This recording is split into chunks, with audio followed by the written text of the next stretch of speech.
Good afternoon, everyone. I welcome today's speaker and the participants for this AICTE-sponsored 6 days online HTTP on mitigation of power quality issues in distributed generation system using custom power devices phase 2. I welcome Dr. P. Usharani Madam, Professor and Coordinator of this HTTP program, to introduce the session speaker. Welcome you, ma'am. Good afternoon to all. I welcome Dr. Uma ma'am, Professor, EEE Department, Anna University, Division of Power Electronics and Drives. Ma'am is expert in power quality area. Ma'am has guided 14 PhD, MS2. Ma'am has published journal papers 54 in IEEE, IET elsewhere, H-index 17, I-10 index 28. Ma'am has got funded projects in the area of power quality enhancement using custom power devices by AICTE. Positions held by Ma'am as Professor in charge, PG program Power Electronics and Drives, HOD EEE, CEG campus, and research areas, power quality, distributed generation, EV. I welcome senior person of Dr. Uma ma'am. Kindly handle the session for today's afternoon. The topic is power quality enhancement using shunt active filter. Please, ma'am. Okay. Usha, thank you. Good afternoon. Thanks for the opportunity. You are consistently inviting me for all this. This for a very great opportunity for us to interact with you. Thanks for the. Thank you. Thank you for accepting our invitation to deliver this lecture, ma'am. Thank you, ma'am. Thank you.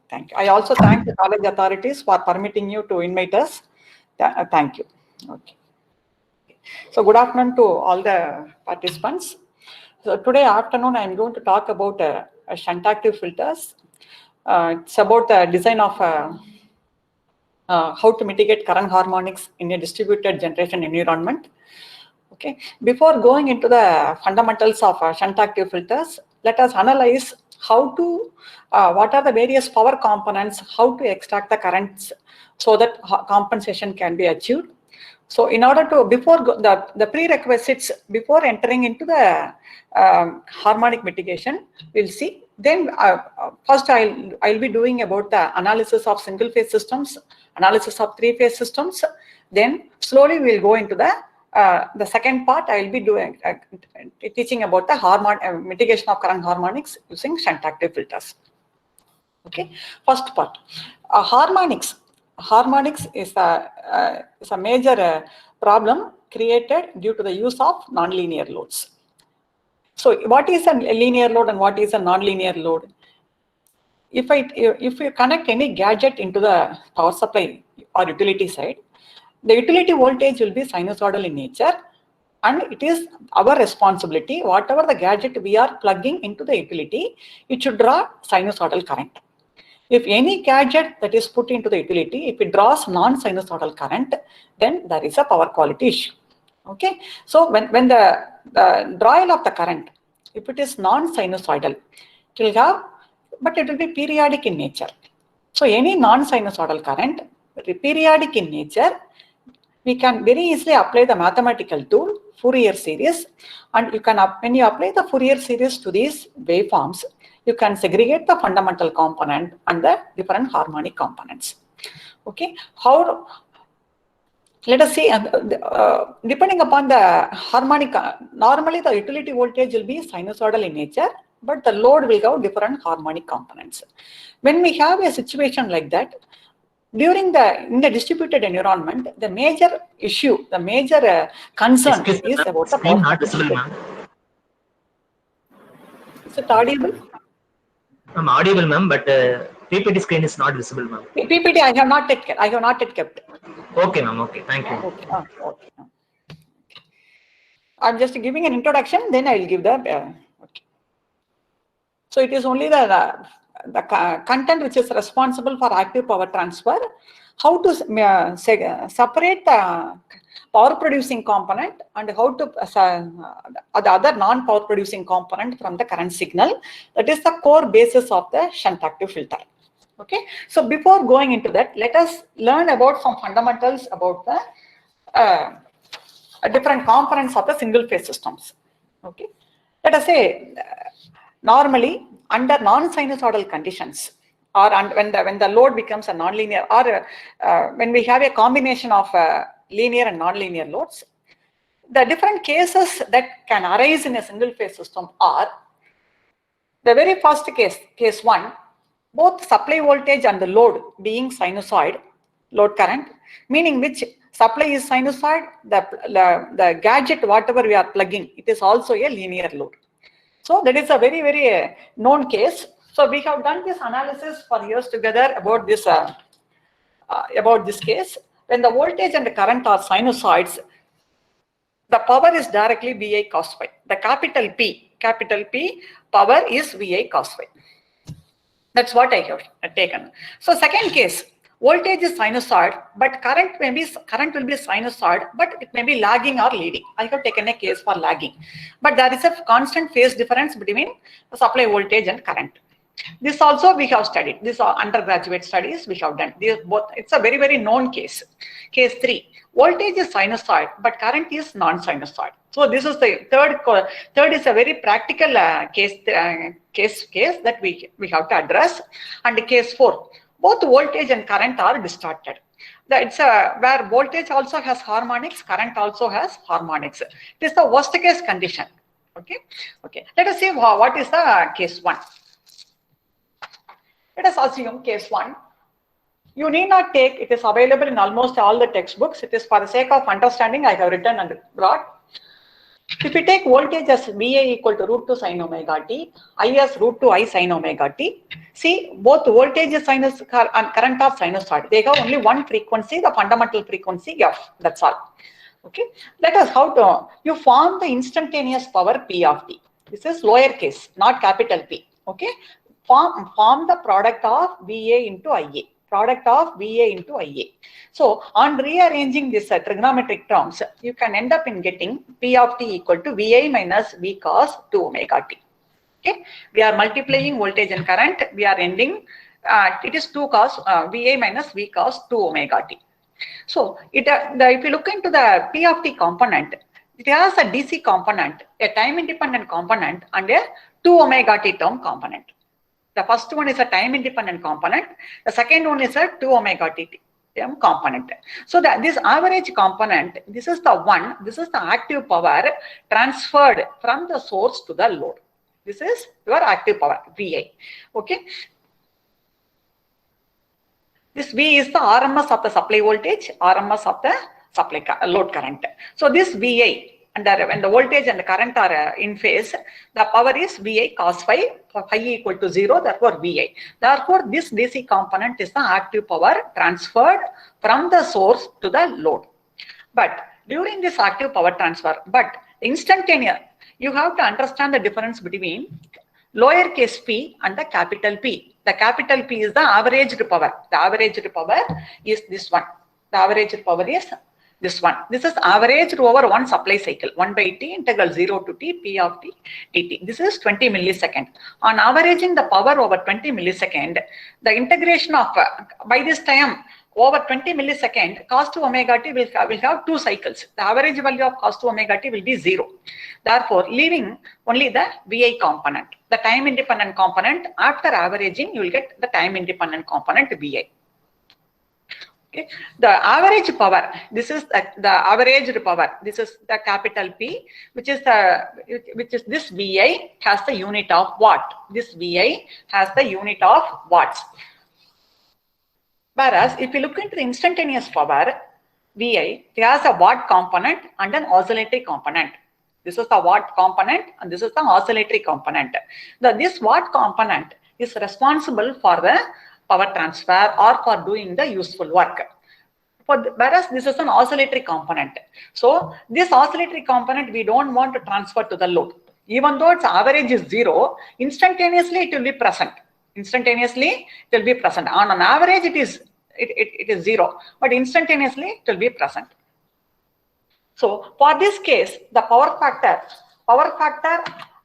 is now always we have to define as, you should not write it as cos theta or cos phi or cos alpha, something would have learned. But power factor under under non-sinusoidal conditions, or when we use some switching devices in the load circuits, the power factor always you have to use the ratio of power to the apparent volt amperes. This is capital P watt, denominator is VA, watt to VA. So here in this case, the very simple case is the numerator power is VA, the denominator, so S equal to apparent volt ampere, which is nothing but V into I. So here the power factor is 1, which is a very, very known case, very simple known case, voltage and sinusoid, current is non-sinusoid, there is no phase difference, therefore power factor is 1.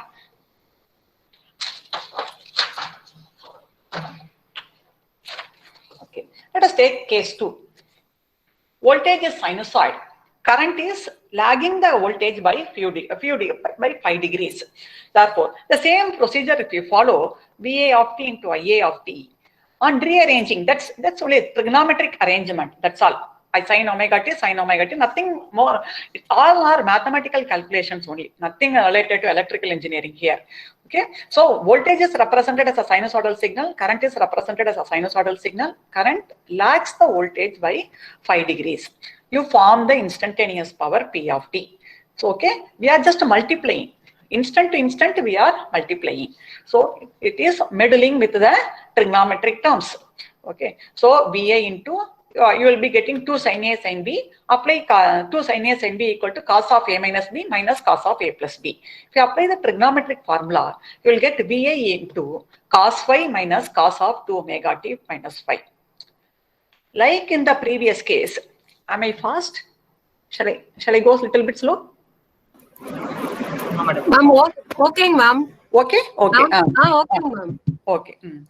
So the first, like in the previous case. Sorry to disturb you. No problem. Yes. Ma'am, can you please highlight your slide, ma'am? Actually, that is little bit wider. I am seeing slideshow is not available, ma'am. Can you please? Is it okay? Now? No, ma'am, Yes, not madam. it. Actually, he is presenting in OHP sheet, ma'am. You can pin, Yes. you can pin his Pin ID. to ma'am's name, ma. Pin to ma'am's name. Screen.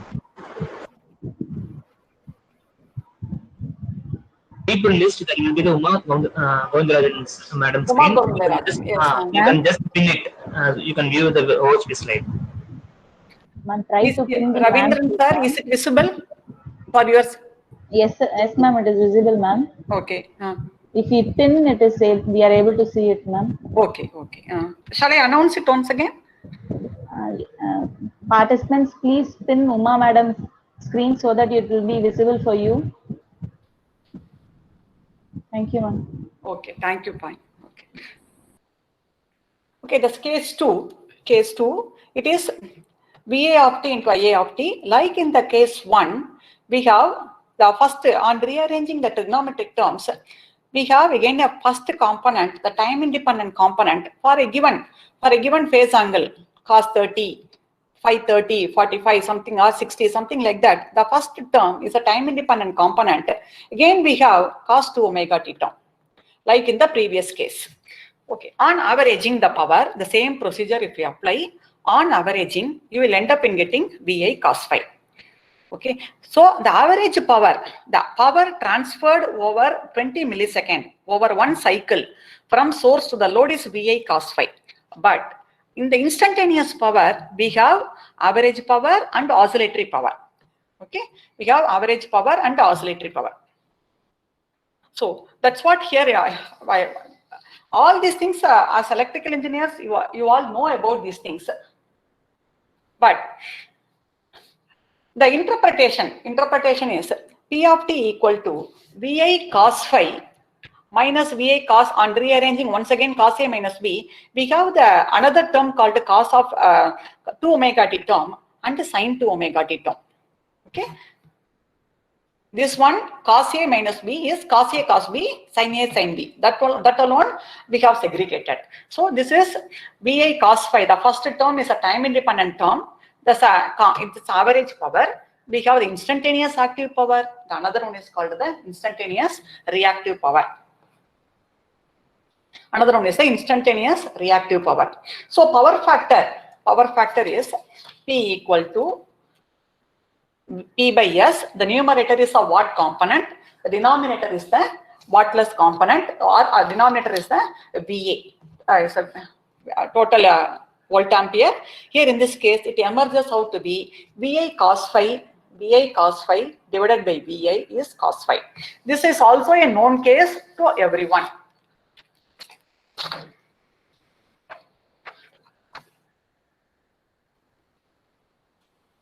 Okay, well, let us focus on case 3.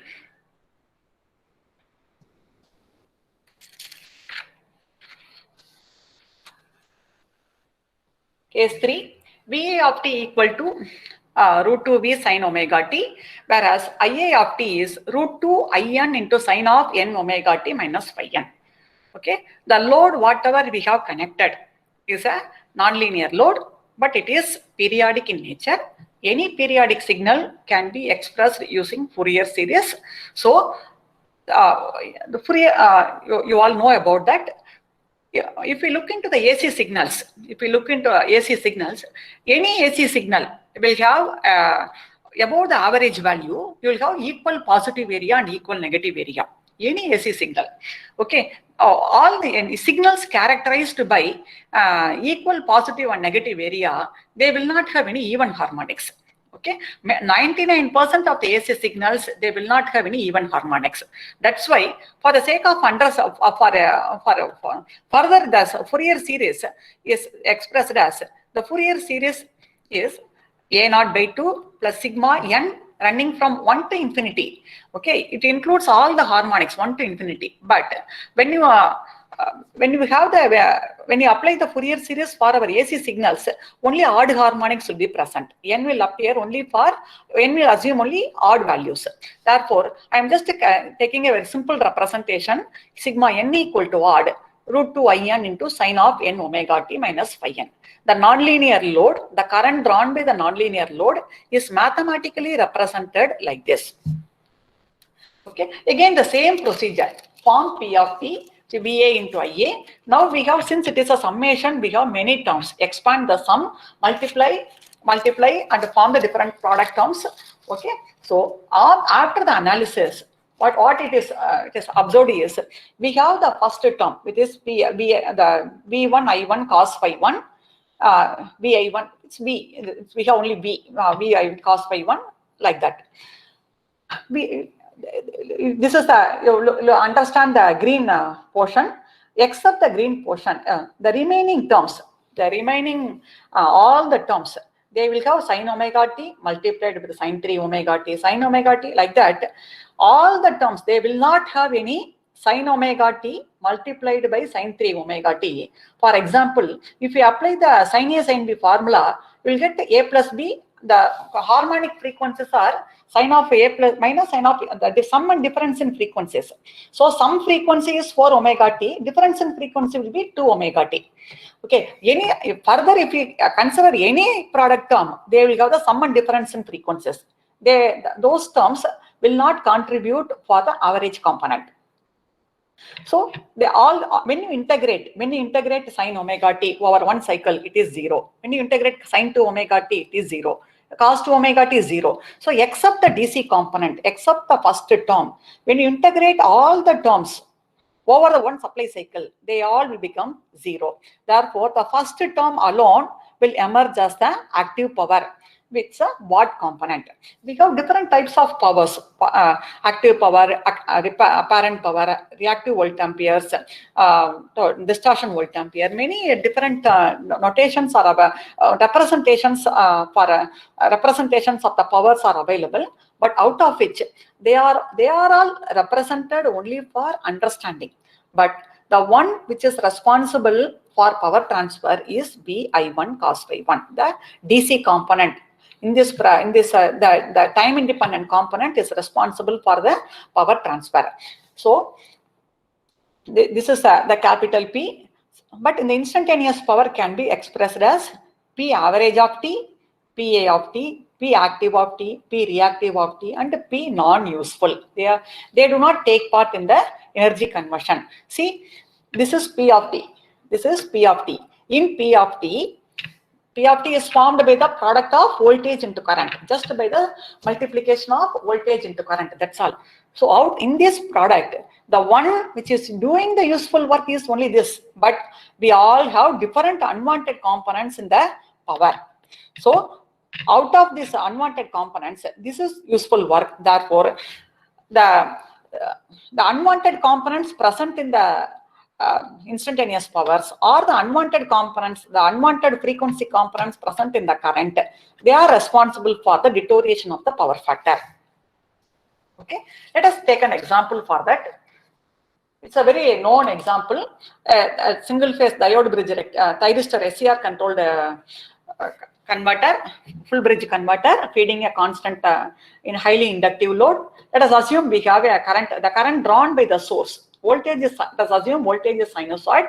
The current drawn by this load is a rectangle in nature. So this is an example for where the load current is constant. Even if we take any battery charger circuit, where AC to DC conversion, a battery charger with a large filter and with a large filter capacitor, it will lead to a very spiky current. Okay, so they all lead to the use of the power gadgets, the use of the switching devices. They make the source current non-sinusoid. That's all. Okay. Now here in this case, for easier understanding, I have taken a highly inductive load where the load current is constant. The load current here is constant. Viewed from the source perspective, it is alternating.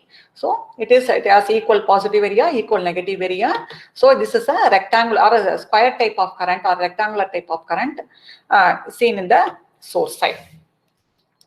Okay. Now, as I told earlier, here V equal to root 2 equal to VA sin omega t. This apply the Fourier series for the current waveform. You can fix the different components present in the current.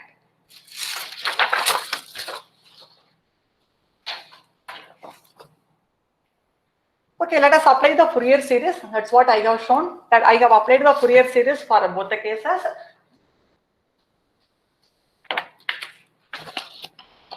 Now, Is of t.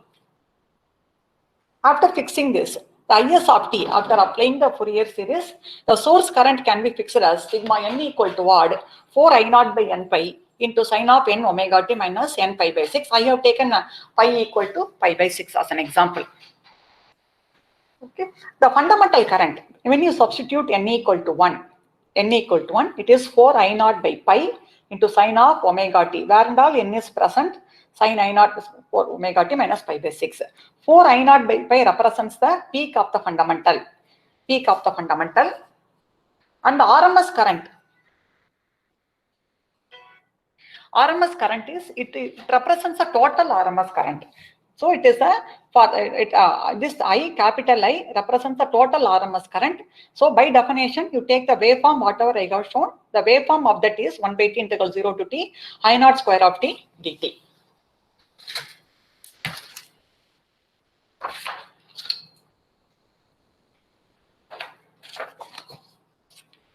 So the fundamental current, the total RMS current is fundamental square, RMS of the fundamental, RMS of the third harmonic, RMS of the fifth, RMS of the seventh, and so on.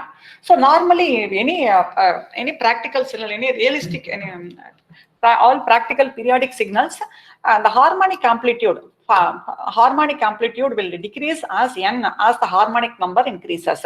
Therefore, it's enough if we consider up to 7, 11. You look into the amplitude, you can stop at some point. With that, you can find an approximated I. Okay. Now, if we look from the previous analysis, what the takeaway point is, I have taken a sinusoidal voltage and a non-sinusoidal current. And if the power transferring component is only the like frequencies, what we did, we multiplied the voltage and current we tried to segregate the DC component. When DC component will come, only if like frequencies, if sine omega t multiplied with the sine omega t, will have sine and sum and difference in frequencies. Okay, cos of A minus B minus cos of A plus B. Therefore, A minus B is a difference in frequency, A plus B is a sum of the frequency. Okay, so when we multiply sine omega t with the sine omega t, you will get cos 0, one time independent component. Another one will be 2 omega t term. You accept this case when you multiply any other combination, sine omega t multiplied with the sine 3 omega t, will get the sum and difference 2 omega t and 4 omega t. Sine 2 omega t multiplied with the sine 5 omega t, you will get 7 and 3. So like that, except only when the like frequencies are getting multiplied, sine omega t with the sine omega t or sine 2 omega t with the sine 2 omega t, only if the like frequencies are multiplied, there is a possibility for only the DC component will emerge. When we have multiplication of the unlike frequencies, then those components, the average value will be 0 over one supply cycle. Okay, that's a very important point. So like frequencies are responsible for the power transfer. Like frequencies, they are responsible for the power transfer. Unlike frequencies are responsible for the oscillations. Okay. Here also P1 equal to V1 into the fundamental, the power is V1 fundamental RMS of the voltage into the volt. We have taken a voltage as sinusoidal signal. It has only one RMS value, but current is non-sinusoidal. It has fundamental second harmonic, fundamental third and 5. Out of which only the fundamental is responsible for the power transfer. That's why I have taken 4 V1 into 4 I naught by N pi. This is the power producing component.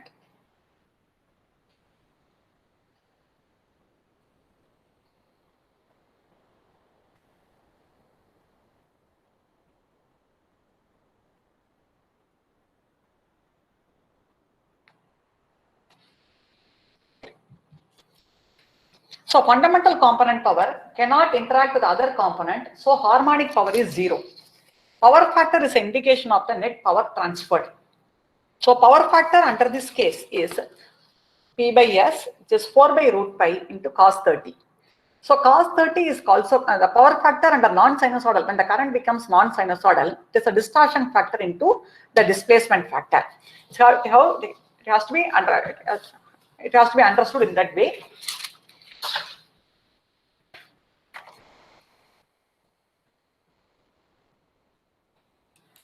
One second.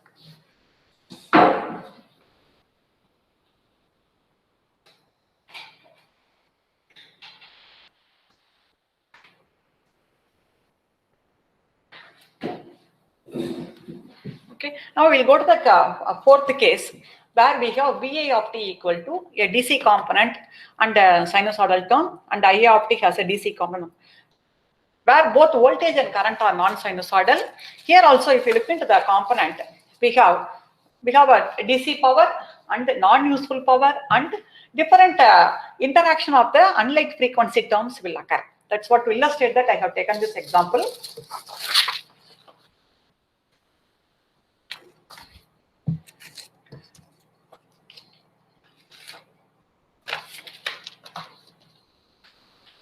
So on rearranging all the trigonometric terms, nothing, I am not telling anything important. This thing that I have considered a Fourier series when they are considering a voltage as sinusoid, current as voltage as non-sinusoid, current and non-sinusoid, both are expressed in Fourier series, and we have multiplied the voltage and current, we formed the instantaneous power, and we segregated, we did some trigonometric rearrangements applying to sin A sin B formula, and we have found the different components, that's all. Okay, so the time independent component that has emerged is capital P. This is the watt component, PDC. This is the fundamental power. This is the second harmonic power. Like that. If you look into that, V1 I1 cos phi 1, V2 I2 cos phi 2. Second harmonic voltage interacting with the second harmonic current, producing the power. I am generalizing. Practically, there won't be any even harmonics in an AC network. This is a general formula, that's all. Okay, so the entire put together, it is called the harmonic power. DC power, fundamental power, and harmonic power. So this is mathematically it has been shown, but practically fundamental component will be 90. The total power, out of the total power, fundamental power will be 99%. The contribution comes from the fundamental power. The 99% contribution comes from the fundamental. The rest comes from the other components. Okay. So power factor is once again PDC equal to, power factor is PDC plus P1 plus PH divided by VA. That's all. The takeaway point is after this 3 or 4 slides, I have considered different combinations, as I told in the previous slide, different combinations. So the important point you need to remember is when the voltage of one frequency interacts with the current of same frequency, both of them will interact and produce power. Okay, when the voltage has one frequency and the current has a different frequency, there won't be any power production. Okay, that's a very important point you have to take. So unlike frequencies do not contribute for power, but they are present in the instantaneous power, trying to creating the harmonic distortion.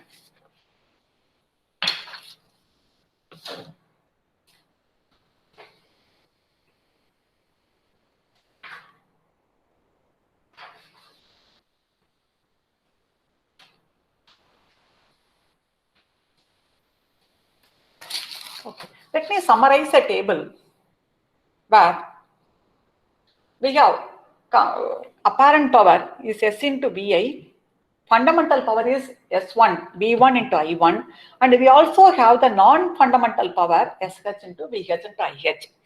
And the active power is sigma n is common to all, sigma Vn In cos phi n. It's a total power. When the subscript 1 is V1 I1 cos phi 1, and this is the harmonic power.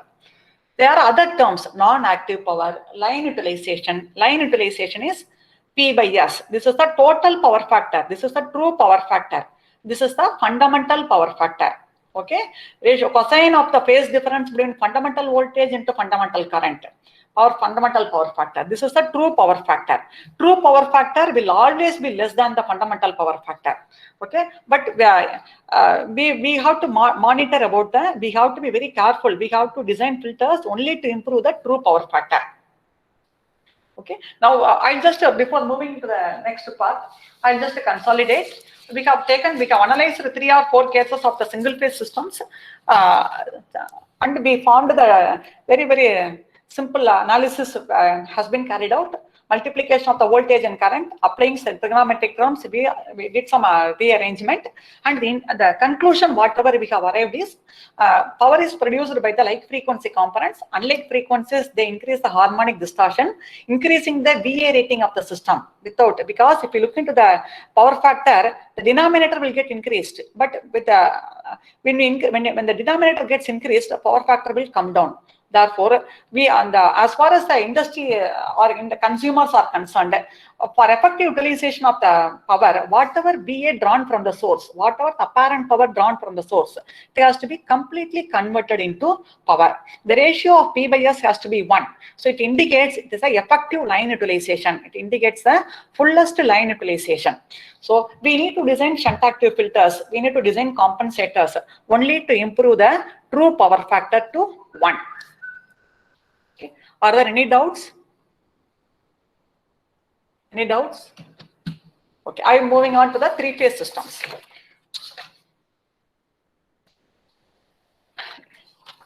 In the case of 3-phase system, we can analyze the 3-phase system under 2 broad categories. One is, first one, what is it as far as we are concerned? A 3-phase system in the sense, very primitive, very fundamental. When it the first case is a 3-phase balancer supply. What is a balancer supply? All the 3 phase voltages.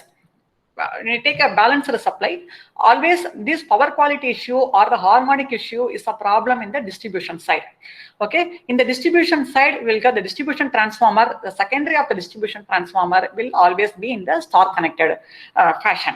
Therefore, let us assume the phase voltages of the star connected supply VA, VB, VC, all when they are √2V sin omega t, sine of omega t minus 120 root of, okay. When all, I have written A phase voltage, RMS of the A phase B, RMS of the B phase, C phase. And the phase angle between the respective voltages, they are 120 and 240. Okay, so if all the voltages, if all the three phase voltages have the same magnitude, and if they are displaced by the 120 and 240 degrees, then we can say it is a balanced supply. Then it is a balanced supply. In contrary, if there is a each voltage has a different, let us say in our case, in our country, we are getting the phase voltage as 230 or 220. If all of them are equal, root 2 into 230, root 2 into 2, like that, and then it is a, in contrary, if one of the voltage is 230, another one 220, another one 190, if all of them are not equal, then in that case it is an unbalanced supply. Okay, unbalanced supply. This is case 2. Apart from unbalance, if the voltage is also distorted, then it is a case 3.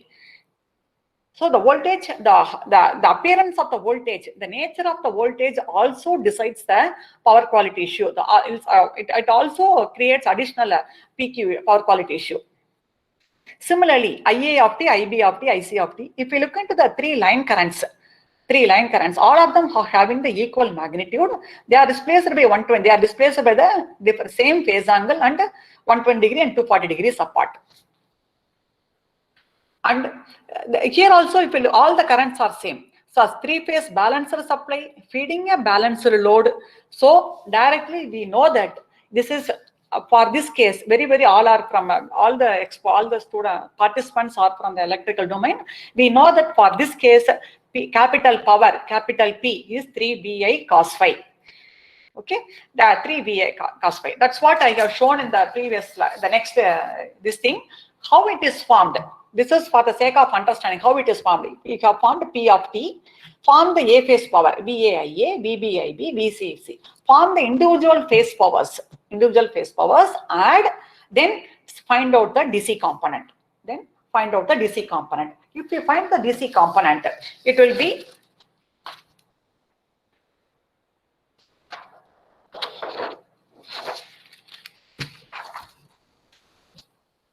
if you find the DC component, that's what the rearrangement or the trigonometric rearrangement, you will end up in getting P of T equal to 3VI cos phi, which is equal to P. Okay. First understand. So these are the balanced voltages. So if we know this, the active power is 3VI cos phi, but if we do the rearrangement of VAIA plus VBIB, this system will not give any information about the reactive power. Okay. Whereas in the case of single phase system, a single phase VAIA, it gives both the active power and the reactive power information. Whereas here, if in the case of three phase system, from the P of T expression, we may not be able to get the reactive power info. So how to get the reactive power information? We have to transfer the coordinates into alpha beta frame, B alpha I alpha plus B beta I beta. So using the alpha beta frame, you can find out what is your active power.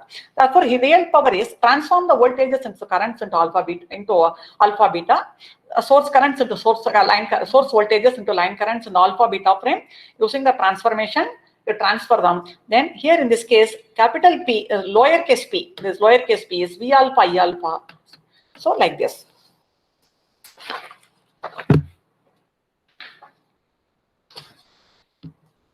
So this is again a calculation. I just skip this.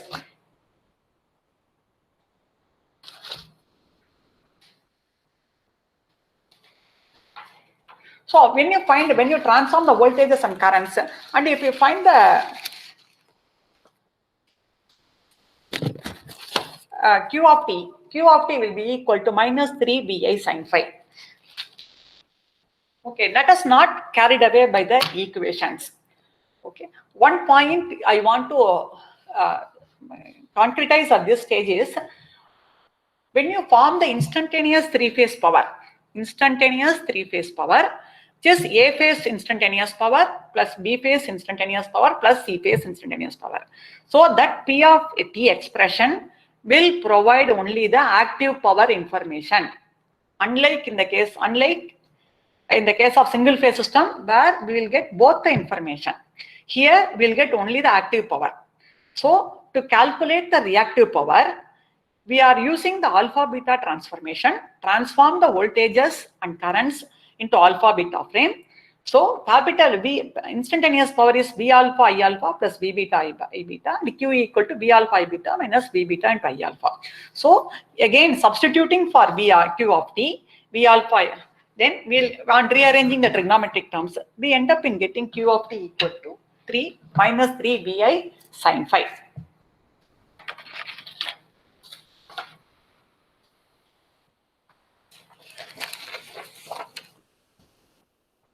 Okay. Next, we'll go to the three-phase unbalanced supply, unbalanced load. This is a very unbalanced supply and unbalanced load. If you look into the representation, VA, VB, VC, all the three magnitudes are not equal. We are using different notations and they are not displaced by 120 and 240. Both the magnitude unbalance as well as phase unbalance are present. The same case for the current. We have currents. Both the magnitudes are not equal. They are like that. So let us also form, for this case also, if you form the power, A phase power plus B phase power and C, anybody can attempt this. They are only trigonometric functions, multiply and rearrange. That's all.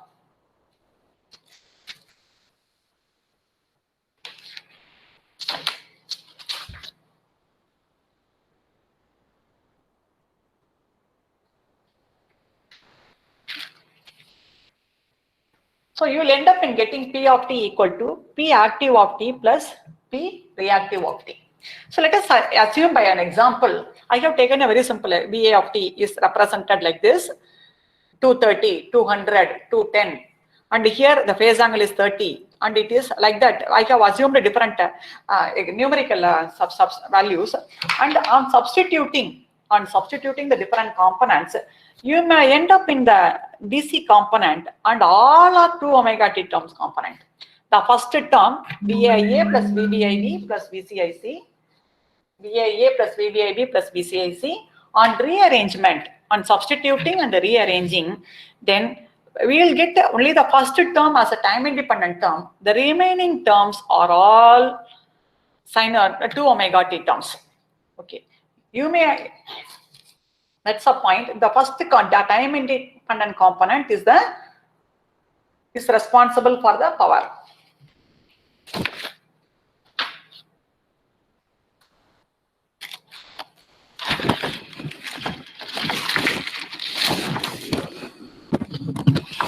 So after further simplification, the same thing, further simplification. So we have the DC component plus cos 2 omega t term and the sin 2 omega t term. Out of which DC and the 2 omega t term, they are called the P active of t, and the sin 2 omega t term is called the P reactive of t, PA plus PQ. Thus under unbalanced condition, P of t, this is P of t. P of t is P average and put together it is an oscillatory term, cos 2 omega t plus sin 2 omega t, P average plus P oscillatory. On similar lines, if you apply the Q of t expression, if you apply the alpha beta transformation and if we calculate Q of t is V alpha I beta minus V beta I alpha, then you will also end up in getting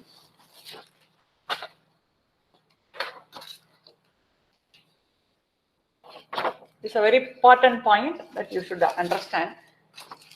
So Q of t is equal to VAIA is not equal to VAIA sin phi A plus VBIB sin phi B plus VCIC sin phi C. So it is not equal to the conventional reactive power.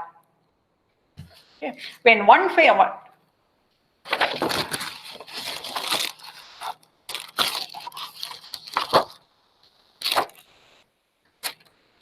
of the phases is when any one phase is unbalanced, when there is a load unbalance, then the conventional reactive power equation is violated, and also we cannot consider the three-phase line as three single-phase line.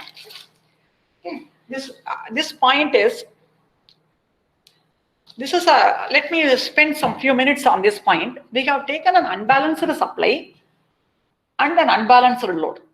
Load is, but it is a linear load. Okay, because I have represented the current in a sinusoidal form. Linear load, but the load currents are not equal. Supply voltages are not equal. Load currents are not equal. But both are sinusoid. If we form the instantaneous power, and if we rearrange the instantaneous power after the mathematical rearrangement, the takeaway point is it is observed that P of t equal to P plus P oscillatory. Okay, and Q of t also will be Q average plus Q oscillatory, and you cannot write Q of t as it is the A phase reactive power. This is the B phase reactive power. This is the C phase reactive power. You cannot use that expression. This is totally invalid under unbalanced condition. So 3bi sin phi, like we have seen in the first case, 3b minus 3bi sin phi is applicable only if the supply and the load are balanced. If there is an unbalance, even at the fundamental frequency, Q of t, you cannot write it as VIA, VIB, VIC. Instead, Q of t will have Q average and Q oscillatory. So like we have P average equal to P of t has P average and P oscillatory. Q of t also has Q average and Q oscillatory. Okay. Now let us take a third case. I will again any one case except supply voltage balance and the load currents balanced. Load and supply, when both are in the balanced condition, then only we can write P equal to 3bi cos phi and Q equal to 3bi sin phi. For all other conditions, you cannot use that expression. Okay, that's what. This is a third case where voltage is balanced and the currents are unbalanced. I have taken one as again all the voltages are equal. They are displaced with appropriate phase angle. And here the currents are not equal and they have different phase angles also. Apply the A phase instantaneous power, B phase. Okay. And before proceeding that, I want to once again, in the case of balanced supply feeding a balanced load, power equal to 3vi cos phi, because it is a sum of vi cos phi. It's a sum of the three phase power. Every phase power is vi cos phi. Therefore, sum of the three phase power is 3vi cos phi. Okay, it means that when the supply and the load are balanced, you can have we can say that the three phase system is equivalent to the sum of is equivalent to a combination of three single phase systems. When the supply and the load are balanced, a three phase system can be viewed as an equivalent of the three single phase systems. This is the first one. If any one is unbalanced, or if anyone is not, except the case 1, for any other condition, you cannot use that equality condition.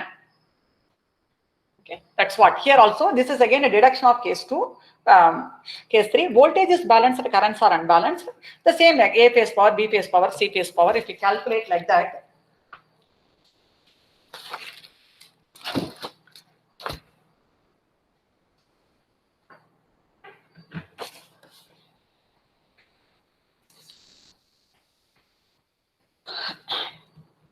the reactive power Q of t, is B alpha I beta minus V beta I alpha. On rearrangement, you will end up in getting Q average Q of t equal to Q average plus Q oscillatory.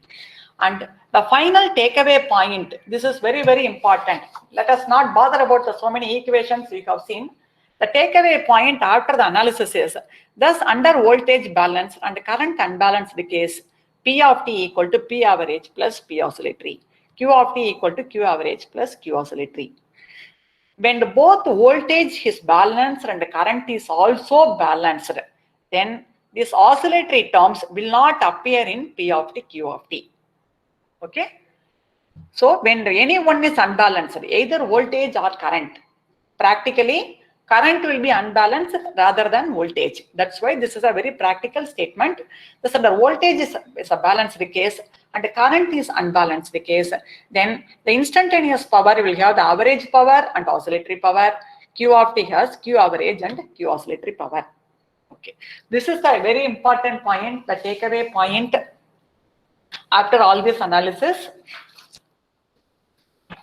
Okay, for let us say I want to design a shunt active filter.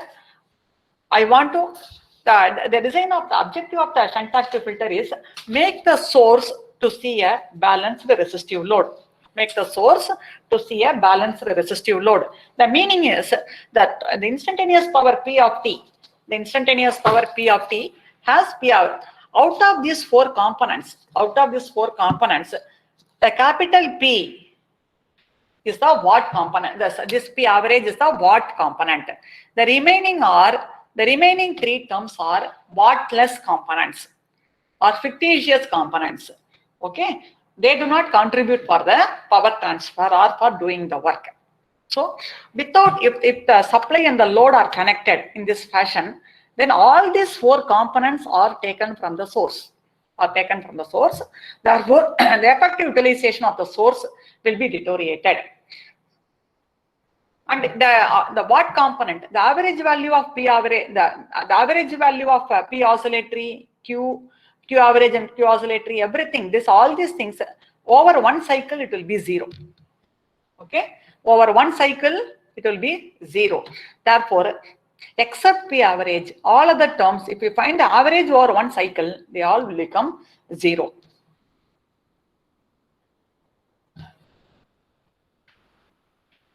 Therefore, the objective of the compensation is, objective of designing a filter is, take the watt component from the source. Supply the reactive power at the fundamental frequency and the oscillatory reactive power. All these things you supply it locally. Don't take it from the source.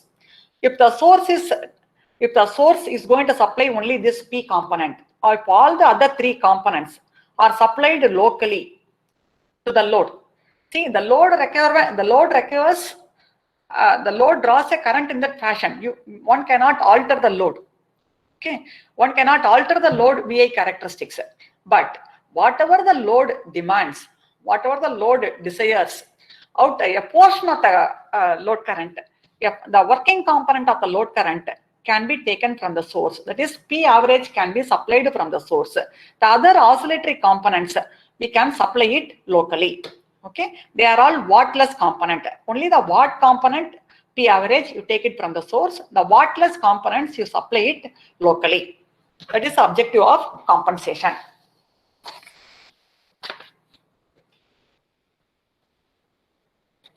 So, for the last case, a distorted condition. Both voltage and current are at. Even for this case, both voltage and current. Voltage is distorted. Current is also distorted. It's represented like this.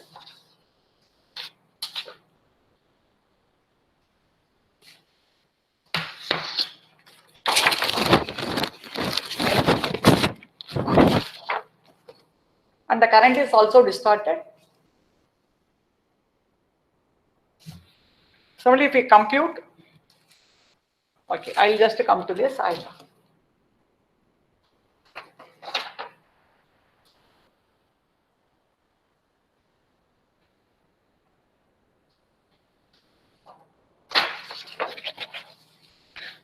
We were talking about unbalanced voltage. When we have an unbalanced voltage, imagine we have 230 volts in one phase, 220 in another phase, under 210 in another phase. Then what is the effective voltage? When you find the power factor here also, in the case of a three-phase system also, the power factor is, numerator is always watt component, the power component, the denominator is VI. So which V we have to substitute? We do not know, because one phase is 220, other phase is 230 or something like that. So we do not know which phase voltage we have to substitute. There is an identity called the voltage identity. This is derived. This is a theorem from which this identity is used. We are using that identity, which is a proved theorem. We are finding the effective voltage. We are finding an effective voltage called the effective voltage is found by using 1/18 into 3 of RMS of the A phase square, B phase square, C phase square, line AB, line BC, line CA square. It's how we have to find the effective voltage to find out the when you want to do the power factor calculations.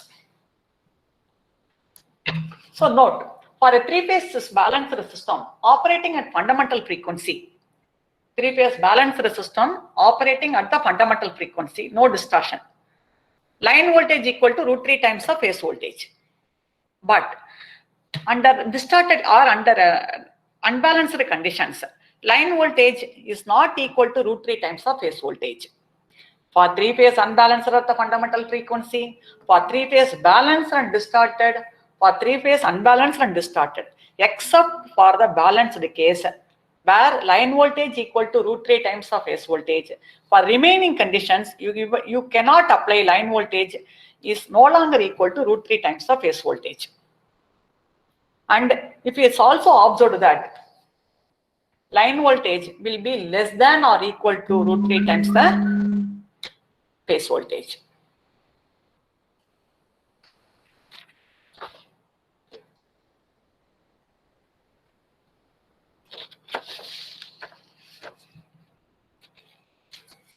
Similarly, if we take the current characteristics, the current has a distorted current, like in the case of a single case, fundamental component and harmonic component for the A phase, B phase also fundamental and harmonic component, C phase also harmonic. So they are displaced by appropriate phase angles, and their phase shifts are also not equal. Okay, now let us take a case where load is balanced, linear load. Let us take a very simple case, a star connected supply and three linear loads, ZA, ZB, ZC are linear loads. And this is the load neutral, supply neutral and the load neutral. They are all shorted. Okay. So how will you find the current, line current in this case? This is phase voltage by the impedance, phase voltage by the impedance, phase voltage by the impedance. You can find the currents flowing in the three different lines. But due to the uneven magnitudes of the load impedances, the currents will be different, and hence your KCL will not be at this n, the current is not zero. IA plus IB plus IC is non-zero at this point. Therefore, this leads to the flow of the neutral current. Since load is balanced, load is unbalanced. This is a wrong statement. Load is unbalanced, but it is a linear load. Still, harmonics are present, and it leads to the flow of large neutral current. Because of the load unbalance, there is some distortion, and due to this distortion, let me repeat it once again. This is a very important point one has to understand. A three-phase star-connected supply feeds a star-connected load. That's a three-phase four-wire system. Supply neutral and the load neutral are connected. You can calculate the current.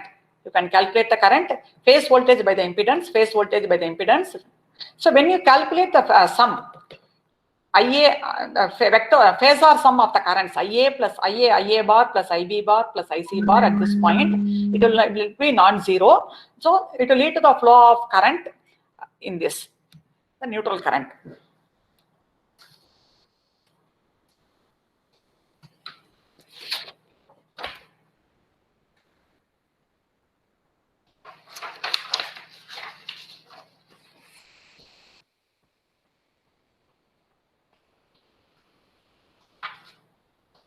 Okay. So another point that you need to take away is, initially I have shown a four-wire system where the supply neutral and the load neutral are connected. Therefore, VNN, supply neutral, the potential difference is zero, and hence the load current, there was a neutral current. But suppose if the three-wire system, load neutral and then if the supply neutral and the load neutral are not connected, then there is a voltage difference. Then a voltage difference exists between VN and VN. When they are shorted, it is a three-phase four-wire system. VNN is zero. But if it's a three-wire system, under unbalanced conditions, a very small potential difference exists between supply neutral and the load neutral, that is VNN. And to calculate the currents, in the case of three-phase three-wire system, how will you calculate the current? There is no fourth wire. In the case, you got to form two loop currents. Assume one loop current, another loop current, write KVL for both the loops, solve for the currents. It's how you have to solve.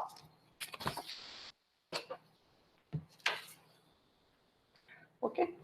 Power factor for a three-phase three-wire system, there is no neutral wire. IN is 0, and there is something called the effective current. Effective current, like the voltage identity, there is also current identity. Because when you compute the power factor,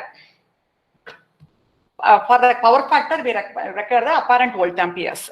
Therefore, there is like I was mentioning about the voltage identity, the same way there is also called a current identity. They are all proved from the identities reported in the IEEE papers. We are using that. Okay, so 1/3 IA square plus IB square plus IC square plus IN square. If this is a fourth wire, if it's a four-wire system, IN will be there. If it is a three-wire system, IN will be 0. So like that, for a three-phase three-wire system, IN is 0, whereas VNN, supply neutral and the load neutral, that is a virtual potential difference. And approximately IE is equal to I and VE equal to VLN. And apparent voltampere is 3 into VEIE. This is also called the effective apparent voltamperes. We are using a subscript called E. Effective apparent voltampere is 3 VE into IE. On substitution is 3 into VLN into I. Similarly, three-phase four-wire system, IN is non-zero, whereas VNN is 0. Therefore, IE equal to effective current, IE equal to line current plus sigma N equal to 2 to infinity. This is the neutral current, RMS of the neutral current, and VA equal to VLN. So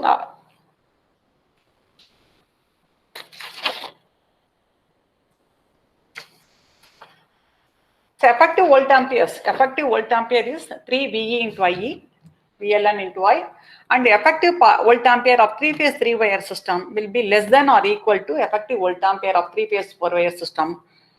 This is the denominator of the power factor calculation, and hence the power factor of a three-phase three-wire system will be higher than the power factor of a three-phase four-wire system. Are there any doubts so far? So we have considered two or three combinations of a three-phase system. Okay, when you do the analysis of three-phase three-wire system, three-phase three-wire or three-phase four-wire system, and when we form the power equal to 3 VI cos phi, only for the balanced case. For the rest of the cases, instantaneous power P of T has average and oscillatory, reactive power Q average and Q oscillatory. That is a takeaway point. And the next point is the effective power calculation, effective voltampere calculation. The effective voltampere is under unbalanced and distorted conditions. There are two identities. One is the effective voltage and another is the effective current. We are using two identities, and using that identity, you calculate VE and IE, and that you use it for the power factor calculation. Okay. So out of the four components,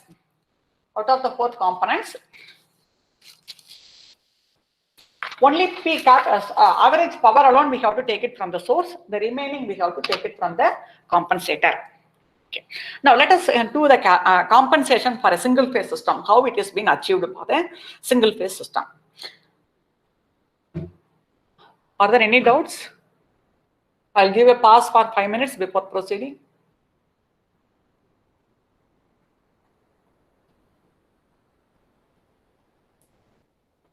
Any doubts? Okay. Now we'll go for the design of the active filter. The active filter is essentially a power electronic device, which is normally called the voltage source inverter. This voltage source inverter, by controlling the voltage source inverter, it is possible to control the harmonics. I have first taken a case of a single phase system. I'll come to this circuit diagram a little bit later. First, I will make you understand what it mathematically. I of t has, let us assume a case, the current without the filter, the current drawn by the load is, let us say it has a fundamental component, a third harmonic component, and a fifth harmonic component. For the simpler understanding, voltage equal to 230 root 2 sine omega t. The same story, P of t equal to V of t into I of t. Okay, I'm just multiplying. On multiplying, we are getting multiplication and rearrangement of the trigonometric terms.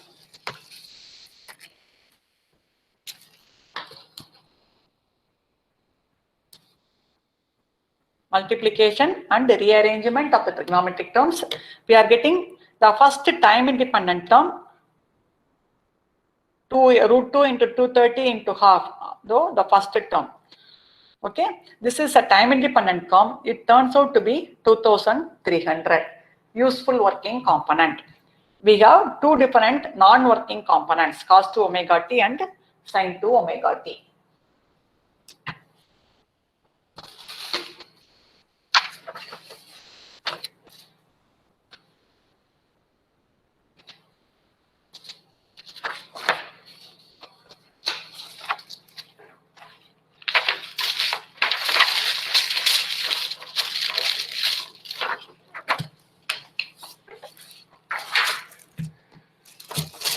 So the average power is 2300. Average power is 2300. If I divide the average power by the voltage, you will get 10 amperes. Okay. This 10 ampere current, we have to take it from the source, because the average power alone, what the objective of compensation is, we have the source has to supply only the average power.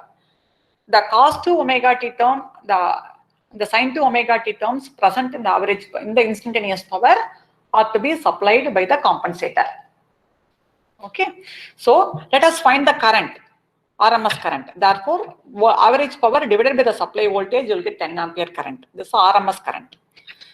That is, you form a reference current. Which is root 2 into PL average by V into sin omega t. Here we are getting root 2 into 10 into sin omega t. If we look into this example, the source current will be the sum of the compensator current and the load current without compensation. Whereas out of this, there is something called IS reference. Root 2 into 10 into sin omega t alone, we have to take it from the source. The reference current, IS reference is root 2 into PL average by V into sin omega t. So whatever the reference current we are going to fix, it has to be in phase with the supply voltage. Okay, using the power measurement and the voltage measurement, power can be measured by measuring the voltage into current, instantaneous power, averaging, we'll get PL average. Average power divided by the RMS value of the supply voltage, you will end up in getting this component. And the sin omega t is called the unit vector, because whatever the current we are going to take from the source, if that current will be in phase with if the current is going to be in phase with the supply, then it will lead to a supply power factor of 1. Okay, this also will sin omega t, the voltage is also sin omega t, therefore they will be in phase. Therefore the sin omega t is a unit vector which should be synchronized with the source voltage. Therefore, in order for time synchronization to happen, this sin omega t we are going to take it from the source. Okay, from the source itself. So this instantaneous reference current we are going to form from the source.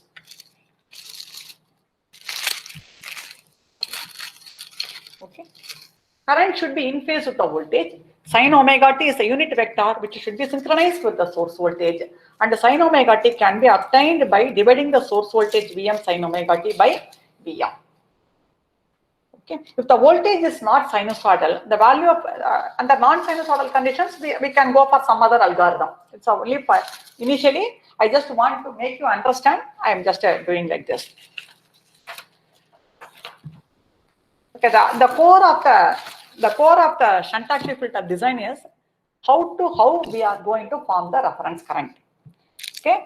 Now I told you how to form the reference current. What is the procedure?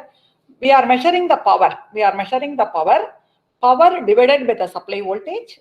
We'll be taking the RMS value of the current, multiply by √2, and to have the current in phase with the voltage, the sin omega t template, you take it from the source.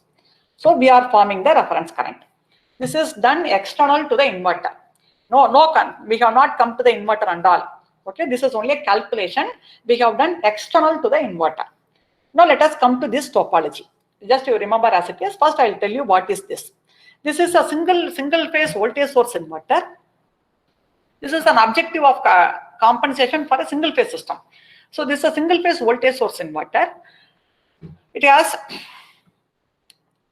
a large inductance and a very small resistance associated with the inductance is represented here, and it is connected here. If we look at from the except the leave the load, the inverter comes in parallel with the supply. This component comes parallel with the supply. So the inverter, the feature of the inverter is it has 4 switches, and each switch is a bidirectional device. Symbolically, it is denoted as 4 devices, but each switch is a bidirectional device, meaning which this converter can operate in 4 quadrants. It can operate in 4 quadrants. So normally, if we take a voltage source inverter, the input will be DC, the output will be an AC signal. But here, this is only a capacitor, because if we use a DC source, it represents an active source of power. Okay, we are not going to use this. It's a capacitor. It is a capacitor, not exactly like this. It's a capacitor. Okay, therefore, when the inverter is brought in shunt to the supply, each device has a power device. The current carried by the power device will flow from top to bottom. There is an anti-parallel device across each diode. So these anti-parallel diodes present in the switch, it will act as a diode bridge rectifier, and from the source it will charge the capacitor. It will for this action a negligible amount of active power, a very small amount of active power will be taken from the source, and it will be under charge. That's all. No, because whenever we add some compensator, the compensator should not draw any active power. That we have to be very careful, because for active power we are going to pay. Therefore, whatever the gadget we are going to add, that should not consume any active power. That's very important. Therefore, we got the diode bridge rectifier formed in this virtual diode bridge rectifier formed using the anti-parallel devices. They will charge the battery.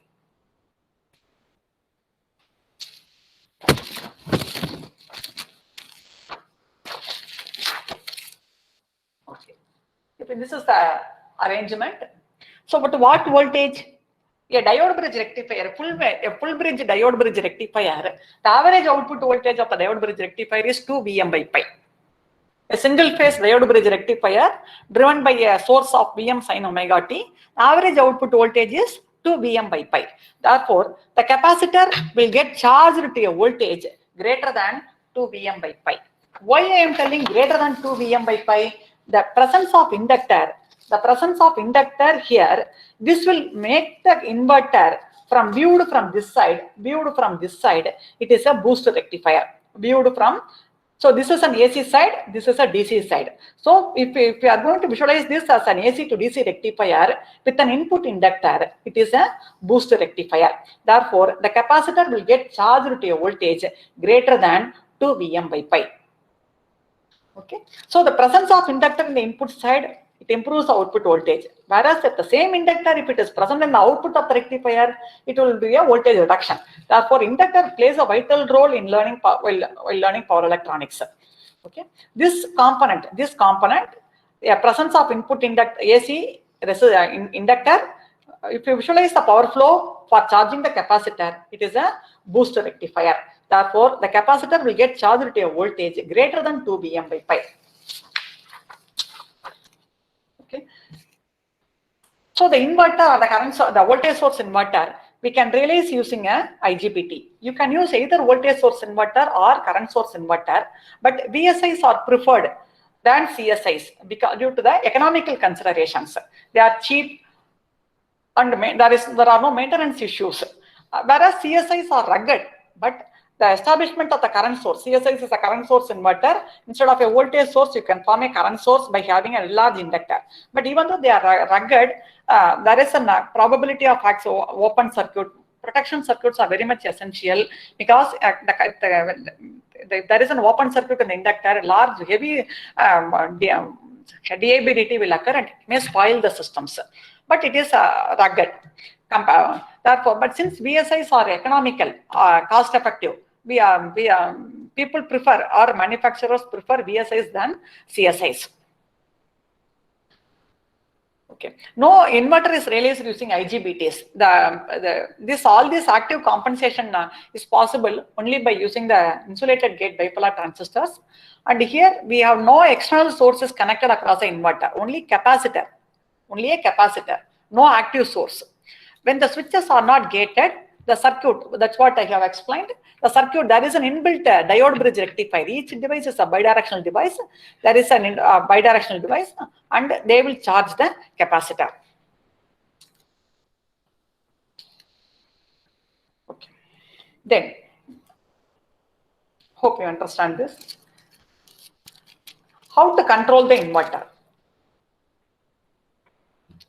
Earlier we have seen, just 1 or 2 slides previously I have shown how to form the reference current. Which component of the sinusoid, what is the current, we are going to take it from the source. Okay. Now we have already, first I have given the load current.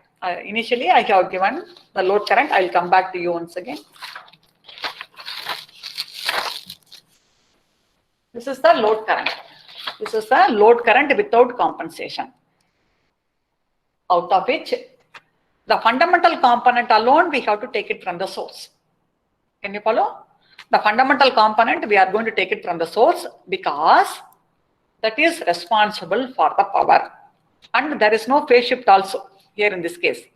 This component we are going to take from the source. Without compensator, all the components, fundamental and harmonic components are taken from the source. So in the dynamic compensation, this component we are going to take from the source. All the other components we are going to supply via the inverter. Okay. So the objective of the inverter, the objective of connecting the inverter is the inverter will supply the different harmonic currents at this point. So at this point, if you apply KCL, the fundamental component will be taken from here. All the harmonic currents will be taken from here.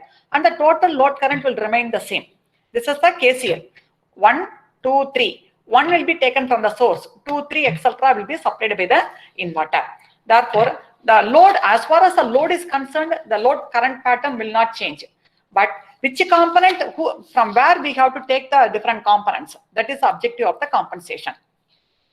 Okay. Now the capacitor. Now let us before going into the capacitor, the inverter can be controlled under 2 modes. One is the current controlled mode, another one is the voltage controlled mode. In the current controlled mode, we'll have a reference current and the inverter switches are toggled so that it can follow the reference current. Okay. That's what. Here, if you look into this, IS1 is taken from the source. All other components will be supplied by the compensator and it is given to the load. Okay. Let us see how the compensation is carried out. Very simple, very, very simple. Everybody can try this. How the compensation is carried out.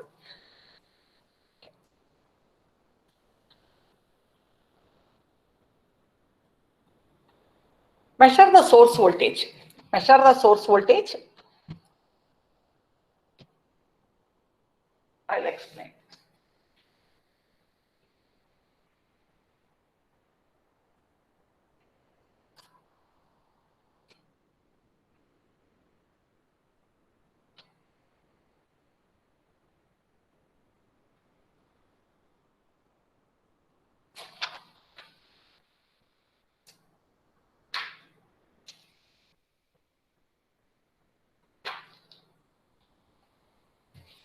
Okay, this is an example. I think I have taken. How to form the reference current from the supply voltage. From the supply voltage by Vm, you will get Vm sin omega t by Vm. You will get sin omega t. Here, from the load end, you measure the voltage into current. In the load end, you measure the voltage into current, form the power. From the load end, measure the voltage into current, form the power. This power, you pass it through a moving average filter. Why moving average filter? Or you can also use a low pass filter, moving average filter or low pass filter.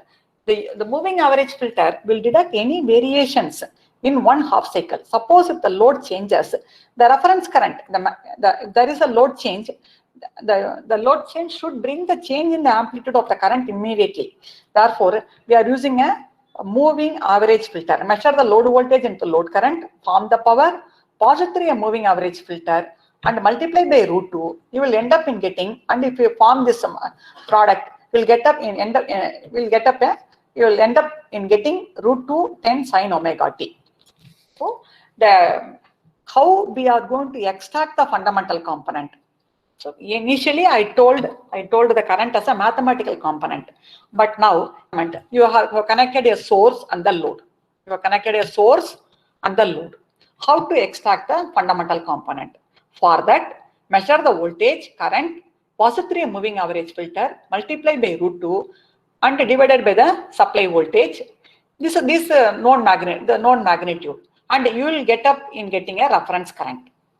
So whatever we have done mathematically, in a practical environment, using the measurement of the voltage and power and the moving average filter, you can get the same reference current. That reference current, you measure it with the actual current. As I mentioned earlier, there are two modes of operation of the inverter. One is the current control mode, another one is the voltage control mode. Here, the inverter is operated in the current control mode. So the meaning is, you will have a reference current and you will have an actual current. And both are compared. Whenever one exceeds the other, you get the switches. That's all. Okay. So this is the reference current. This is the actual current. Actual current is whatever from the load side. This is the reference source current. This is the actual source current. Both are compared, or from the reference current or from the actual load current, you can subtract. From the actual load current, you can subtract the reference source current, and the remaining is the filter current. Now, you have fixed the reference current. We can fix the reference source current. From the load current, if you subtract the filter source current, you will get the filter current. That's what it has been done here. From the source, we have fixed the source reference current. Okay. From the IL minus IS1 is the filter reference current. IL minus source reference current is the filter reference current. So to enable the current mode control of the inverter, the actual current of the inverter is measured, both are compared. So it is a comparison operation. Comparison will say one is positive or negative. There is no, we are not going to take the magnitude. So comparison say, so one is greater than the other or one is less than the other. Only greater than or less than that information you will get. Accordingly, based upon the information, the switches of the inverter. Here I have shown a half bridge configuration to accommodate in this slide, but it is you can either use a half bridge configuration or a full bridge configuration. So based upon the polarity plus or minus, either the upper device of the inverter or the lower device of the inverter. For positive, we will be closing one pair of devices. For negative, we will be closing the other pair of devices. So when the devices are opened and closed in this fashion, we will be generating a harmonic current here. We will be generating this current, whatever the current that is flowing, it will supply the currents, whatever the filter currents, that the compensator has to supply, that will be supplied by the compensator. So this is the principle of the shunt active filter. So the principle of shunt active filter essentially lies in forming the reference current. How intelligently we are going to form the reference current. Okay, this is in order to make you understand, I have taken a very simple configuration of the reference current. So where we are forming the instantaneous power, where we are forming the instantaneous power, load voltage and load current, we are forming the power. That power we are passing through a moving average filter, and by using some scaling, we are getting the magnitude of the reference current. All these are done external to the inverter using voltage sensors and current sensors and some computational block. You can calculate this. After finding the source reference current, you subtract it to the actual load current. Now we are fixing this. We are fixing this. Subtract, after fixing this, subtract from the actual load current. From the remaining, which means the difference will be supplied by the compensator. That's what the IF is. We have found what is our IF. What is our IF? So that IF is compared and measure the actual filter current. Compare. So comparison operation will produce either only the polarity information. And the polarity is positive, toggle the upper device. And the polarity is negative, toggle the lower device. Accordingly, so since it is a comparison operation, even if there is a slight change, the devices will toggle at a higher rate, plus minus, on off, like that. Devices will toggle at a higher rate, leading to the generation of different harmonic components that can flow, that can get injected here, so that the compensation can be achieved.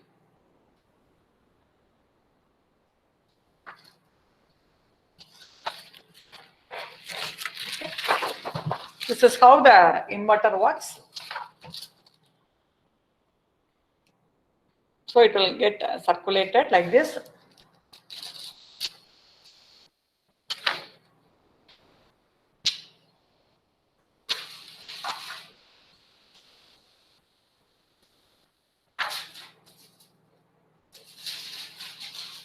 So this is about the compensation in the single phase system. Let us go for the compensation of the three-phase system. Okay, a three-phase system compensation, three-phase three-wire system, or a three-phase four-wire system. So there are n number of theories available for reference current generation. So the theories, they document how effectively we are going to fix the source current. So there are two popular theories are instantaneous PQ theory, instantaneous real reactive power theory, and the next one is the symmetrical component theory. Instantaneous PQ theory uses alpha beta transformation, whereas symmetrical component theory works on the, it's a versatile theory. It works for load unbalance, supply unbalance, distortion. It is a versatile theory when compared to the PQ theory. PQ theory uses alpha beta transformation, and hence it depends upon the synchronization and all. And DQ further. Okay. So if you look into the compensating structure, compensator structure, without compensator, if the loads are unbalanced, then there will be a flow of neutral current.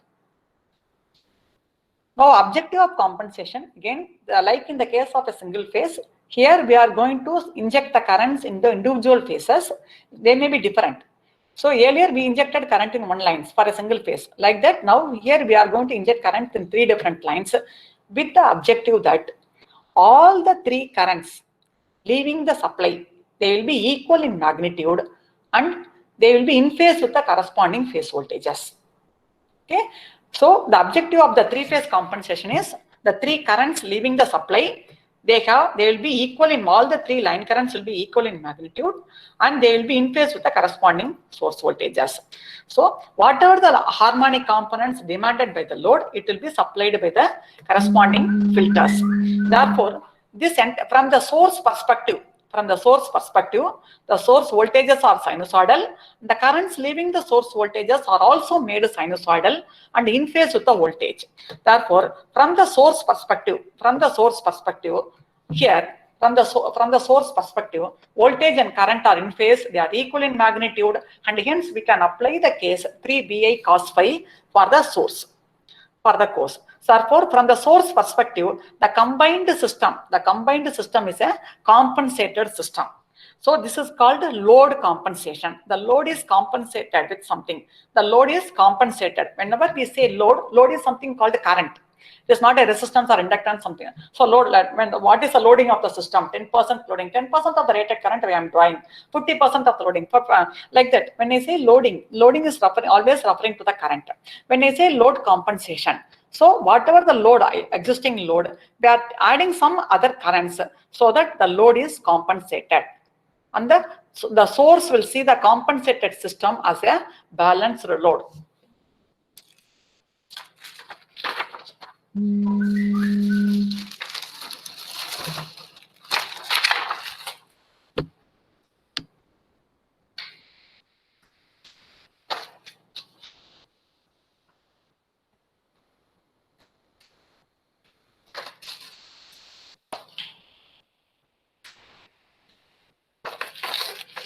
So let me explain one of the theories of load compensation. We have seen that from the mathematical analysis, we know that P three phase equal to P average plus P oscillatory. The Q three phase is Q average plus Q oscillatory. This is the core of shunt compensation. So now what the objective of compensation is, this P bar alone we have to take it from the source. All the three components will be supplied by the compensator. Okay, the compensator is essentially a current source. Therefore, what components of the current the compensator has to supply. So for that we are using some alpha beta transformation, and hence we can find out what in the compensated form. I alpha I beta without compensation, it is P plus P bar plus Q into Q bar. Now if I keep P bar and the total Q the same matrix, please listen. The objective of compensation is all the three components has to be supplied by the compensator. Okay. Now we know that P alpha beta.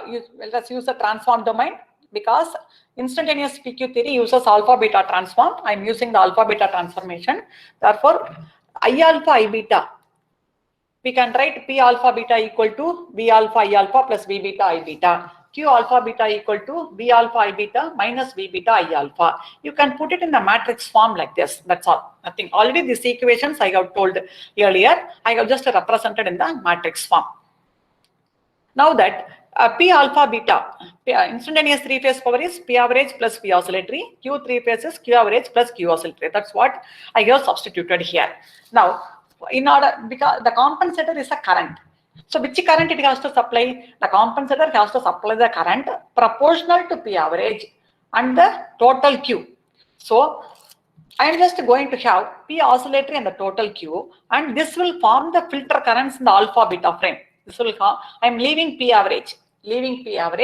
Consider only the three components, the total Q, or it can be divided into two parts. P average plus 0 plus P oscillatory plus the total Q. Now this, if I consider the first matrix, then that will lead to the source current in alpha beta frame. If I consider the second matrix, it is the source filter current in the alpha beta frame. That's all.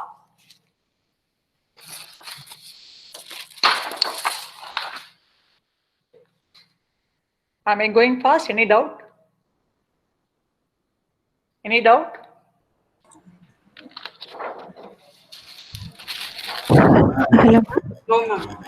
Okay. Shall I? Yes, please. Previously, you have said that versatile theory is symmetrical component theory, but now you have explained about the PQ theory. Can I know? PQ theory. Yes, ma'am. Can I know the reason? Which one is the most important? I mean, most which theory is having more opinion? PQ theory, as I mentioned, PQ theory uses alpha beta transformation. Okay. Whereas instantaneous symmetrical component theory is devoid of transformations, it will work only in the ABC frame. To illustrate that, I have taken an example, but I will also explain using PQ instantaneous symmetrical component theory. Hello? But I have not prepared for symmetrical component theory, but you can refer to my papers. I have put a lot of papers on power quality using symmetrical component theory. You can refer to that. Actually, my doubt is that that is a versatile theory, but now you are explaining about PQ theory. I mean, more advantageous theories, was it either symmetrical or PQ? That is in my opinion, it is symmetrical component theory. Okay, thank you, ma'am. But today I have not brought the slides for illustrating a symmetrical component theory. But you can always, the complete information is available in the papers, whatever we have published. You can refer to Dr. Shanti Uma Govinda, authors Shanti Uma Govindarajan, Shanti Rajendran Uma Govindarajan, Uma Maheshwari like that. A lot of papers, if you go to my website, if you go to the Google Scholar and find out, you can see the papers. Ma'am, can you differentiate between the moving average filter and low pass filter? Low pass filter is used for extracting the DC component. Okay, you can in this case either you can use low pass filter or moving average filter. Okay, moving average filter, the idea is power is a double frequency component. You agree with that? Power is a double frequency component. Therefore, in 1/2 cycle, if you compute the power over 1/2 cycle or over 10 millisecond, the window size of the moving average means that it is an equivalent to a moving window. The width of the window will be 10 millisecond. It can start from 0 to 10 or 1 to 11 like that. The width of the window will be always 10 millisecond. Okay, as the waveform changes, the new RMS of suppose if I make a load change, then immediately it will reflect in the current. Okay, so we have to form the new reference current immediately. We have to do the compensation as quickly as possible. When the load change occurs, the reference current should also follow that immediately. Can you follow? Yes, ma'am. Yes, ma'am. Okay. Now, if we employ a moving average filter within 1/2 cycle, within a half cycle time, the change in the load current will get reflected in the reference current. Whatever we are doing the computation externally, it will get reflected immediately. Okay. Within a half cycle time. Okay, thank you. That is the advantage of the moving average filter. Also, this is from this, when I explain with respect to this, you may not be able to appreciate because DC low pass filter is more efficient than, again, it is always neglecting all the frequencies. You may find it is more efficient than the moving average filter. But when you go for a sequence component extraction, sequence components, positive sequence, negative sequence, you will find when you want to do the sequence component extraction, moving average filter is found to be versatile. Is versatile than the low pass filter. Okay. Okay. Thank you.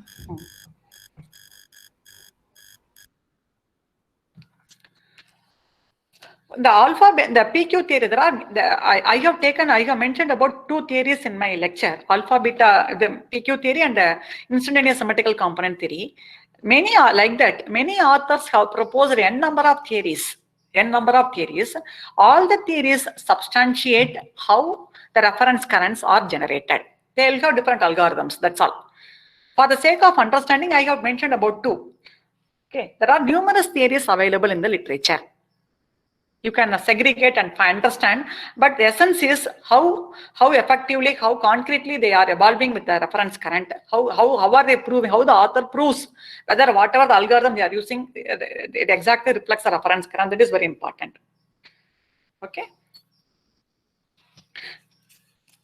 Now that our objective is that average power has to be supplied by the source and the oscillatory and the total Q should be supplied by the compensator so that the source is an UPF load.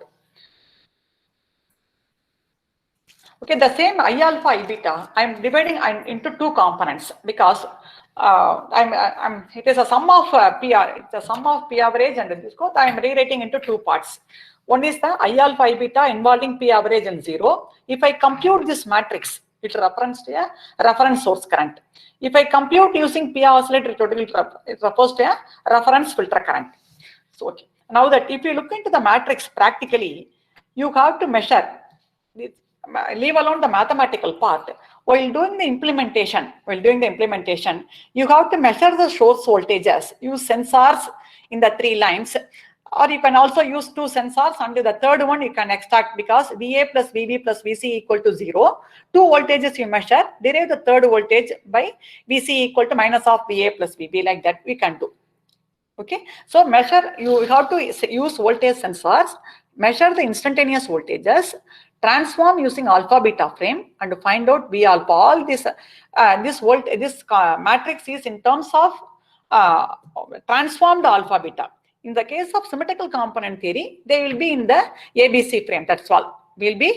It has a different algorithm. That's all. Don't worry about that.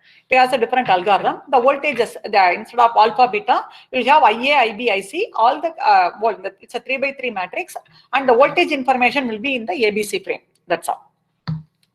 So we'll have the voltage information as a square vector multiplied by P average. How will you find out P average? Measure the A phase voltage, A phase current, B phase voltage, B phase current, C phase voltage, C phase current. Form the sum. Form the instantaneous three-phase power. Form the instantaneous three-phase power. Pass it through a moving average filter. You will get a P average component. Here also it's been written.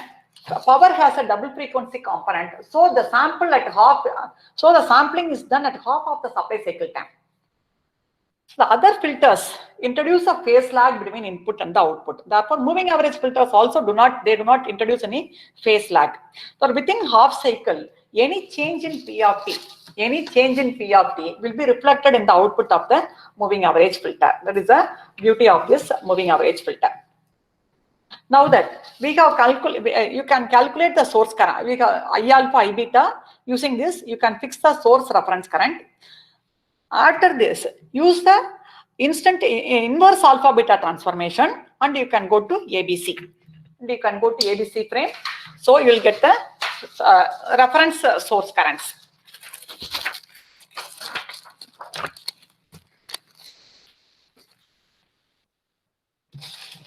P bar is thus found is substituted, which gives the current to be supplied by the source.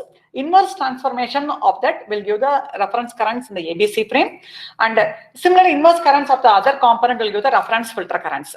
All these source and the reference currents are calculated mathematically outside the inverter. Okay, no, using the appropriate voltage sensors and current sensors and the multiplication blocks and this thing, all these are done external to the inverter. Okay, after fixing the current, now let us come to the inverter. Now in the former case it was a single phase inverter. Now we are going for the load compensation in a three-phase system and making use of a three-phase inverter, three-phase voltage source inverter.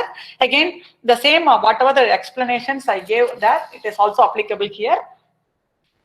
The source voltage, and when the three-phase inverter comes in parallel with the three-phase supply, therefore when the switches are not gated, each device is a bidirectional device. The three-phase diode bridge rectifier formed in the inverter, it will charge the capacitor.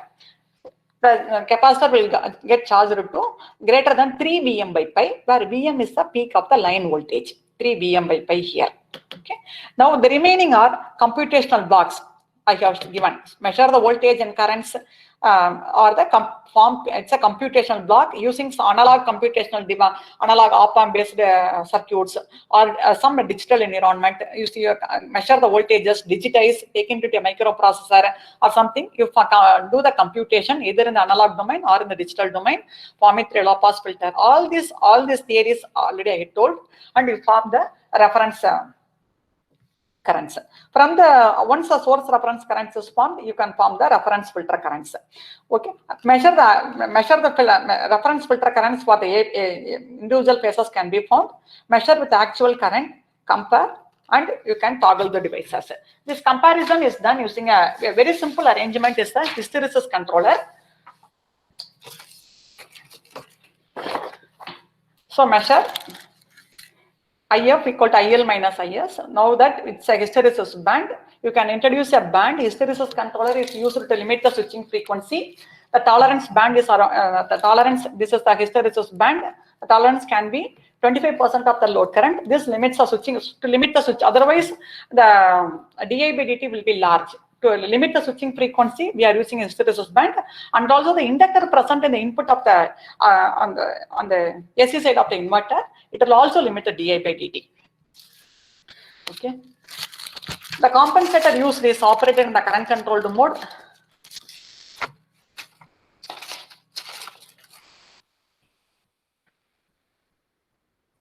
Okay.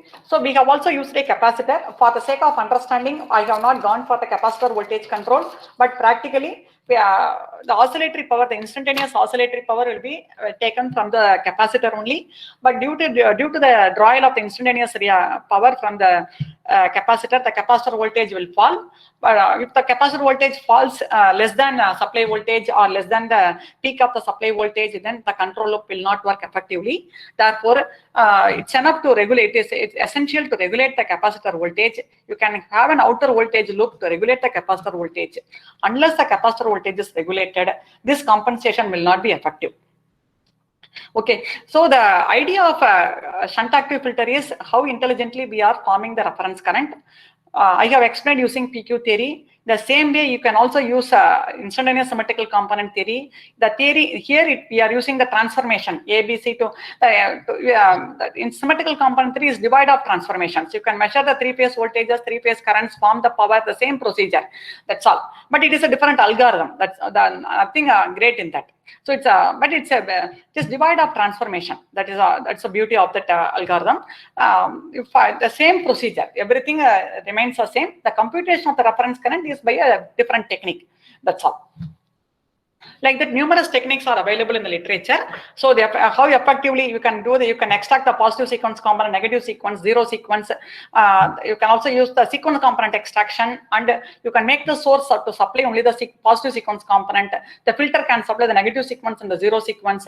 All these can be done. So if you look into any IEEE paper, first understand how effectively the author describes the method of reference current generation. That is the core concept of the shunt active filters. Okay, are there any doubts?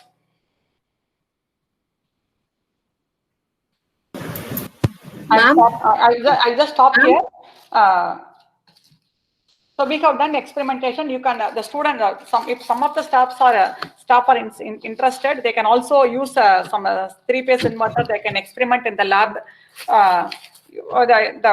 In order to understand, in order to do the compensation, make a prototype, you should know some. You should know how to use the sensors, voltage sensor, current sensor, and know some. Learn about some digital platform, some processor, 2812 processor or something, so that computation can be done digitally. Then you can connect it to an inverter. Cost-effective inverters are available. Semicron make inverters, which is very and they are very economical. You can buy 50,000, some 50 to 60,000 three-phase inverters are available. If you buy one three-phase inverter, you can also use it for single phase. One leg you can discard. If you are not going to trigger, you can also reconfigure as a single phase inverter.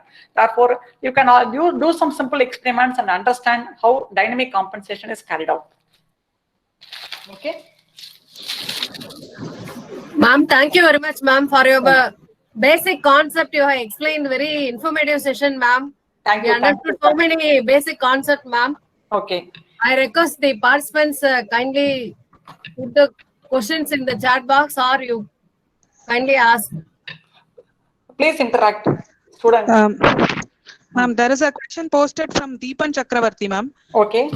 I'll read out the question, ma'am. Okay. One is better for generating the switching signals for switches, whether hysteresis controller or vector controller. Vector control is okay. I'll explain this. So I have explained about the hysteresis controller. Hysteresis controller compares the instantaneous ABC current. Okay, it is a time domain component. But if we take a vector control or voltage control mode, I was explaining about voltage control and current control. So this is an example for here. The voltage control mode is more stable. The loop designed, the control loop designed using voltage mode is more stable than the hysteresis controller. Hysteresis controller only for basic elementary understanding. That's all. But because it compares the A phase current to the A phase another current, instantaneously it compares and does the switching action. Whereas if you employ the vector control scheme, you will be deriving the equivalent to voltage, and you will be employing some sinusoidal pulse width modulation schemes or some pulse width modulation schemes you will employ for the inverter. By that method, you can control the output voltage of the inverter. Okay, that is the control loop designed for the vector control will be based upon is more stable than this hysteresis loop. Okay. Thank you, ma'am. Thank you, ma'am. Thank you. Thank you. Ma'am, I will take an opportunity to thank Uma ma'am. It's a great pleasure for me to thank Professor Dr. G. Uma ma'am from Anna University for delivering the lecture on shunt active filter. The session was a really enlightening and informative session, ma'am. I hope that participants have really enjoyed it and you have really enriched us from the core of the power quality issues, and the session was very detailed, ma'am. Even we understood the basics of harmonics and why we have to go for compensation. It is a very really amazing session which you have taught from the basics, from the core. So it was really an amazing session. Thanks, Usha. Wonderful session, ma'am. Thank you once again, ma'am, for this wonderful session. And also, we received appreciations from the participant side. Some few participants have posted that the session was very good, ma'am.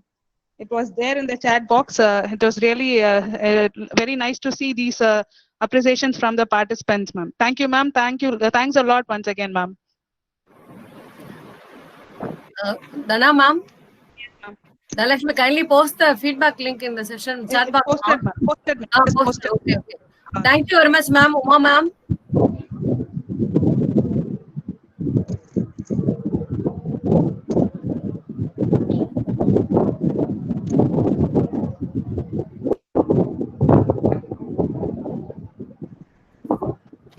Uma, ma'am. Uma.